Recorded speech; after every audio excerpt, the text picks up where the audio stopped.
মানে আমি কনসেপ্ট করতেছিলাম না, মানে আমার বেবি একটা হওয়ার পরে অনেকদিন মানে ট্রিটমেন্ট করতেছি হচ্ছে না।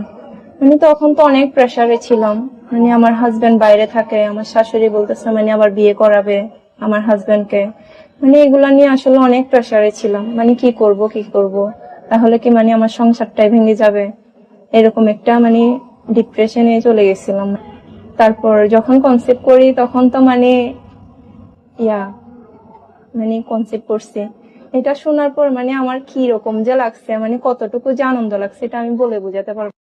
আলহামদুলিল্লাহ, শরীয়তপুরের এই বোনটি প্রবাসীর একজন প্রবাসীর স্ত্রী। তো ওনার প্রথম বাচ্চা হওয়ার পরে এরপর আর কোনো বাচ্চা হইতেছিল না।